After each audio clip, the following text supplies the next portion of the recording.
How you feeling? Are you confident? Can you build a tiny house yourself? Sure you can. All you need is a lot of tools, a little bit of space to put it somewhere. You don't really need a lot of tools. Basic work tools. Yeah, there's always somebody you can borrow them from. And patience. And of course, step-by-step instruction video, which is what we're doing. So here's what's going on here. Say hey, Hector. Hi. No, you're supposed to say hey, Hector. Hey, Hector. Yeah, right. See, and somebody that pays attention. So what we're doing here is we're running pressure-treated strips, furring strips, to bring this up to grade. It also incorporates some blocks that we've drilled through the beams and screwed through the beams. And they're screwed and glued. We have our, well, let's take a look at that for a second. Screwed and glued. Like this right here. See this pretty bead on there? That is NP1. It's not liquid nails. It's not, here you go, Hector, you want to cut this one? It's not silicone.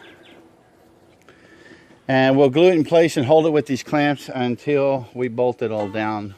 Now these blocks that sit across here, that's 4 feet to the center of the blocks, which is where the sips and the sip ties sit, and it'll bolt all the way through until you get to the skids. The skids are also pressure treated 4x4s. They have to be 4x4s or 4x6s, but they can only be 3.5 wide like this. And the reason is when your mover moves them into place, he's going to use these dollies that cup these guys right here. Now we'll add some 4-foot pieces right here that are about 4 feet long in case he wants to spread those dollies out, and we'll put them on both ends.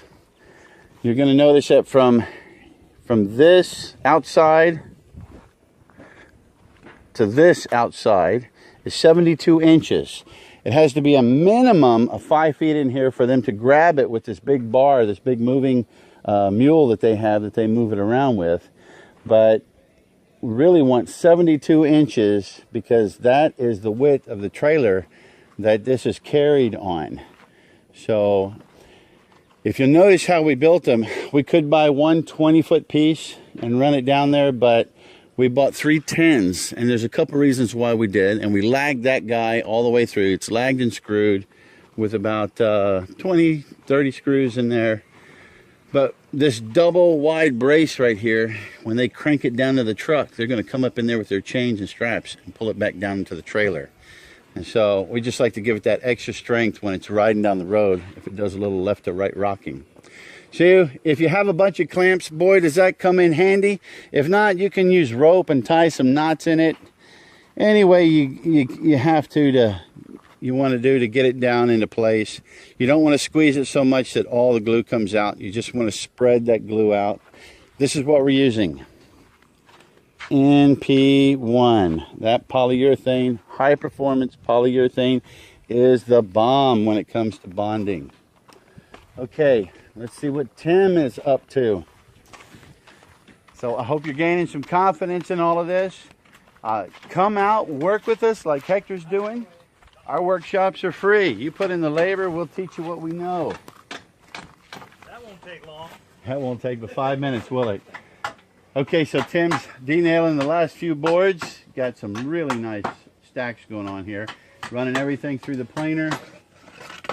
You see he leaves a little bit of patina on the boards. When we hit it with that 80 grit sandpaper, knock these edges off and take the rest of that off, it'll clean up real nice. So let's get you a little bit closer look.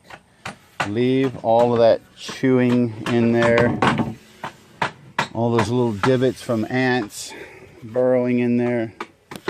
And you want to keep as much of the thickness of the board as you can. You can leave the patina on the back. It helps to protect it. But before we put it up like that, we will oil the back with timber oil. So I hope you're feeling more confident with yourself as you look at what we're doing. We're really trying not to miss a single step. We want you to see everything. If you're not going to build it yourself, but you're going to purchase it, then you'll know how to take care of it, how to maintain it. You'll know what it's built like. You'll know why it is the way it is and why we think that our houses are just exceptionally well built.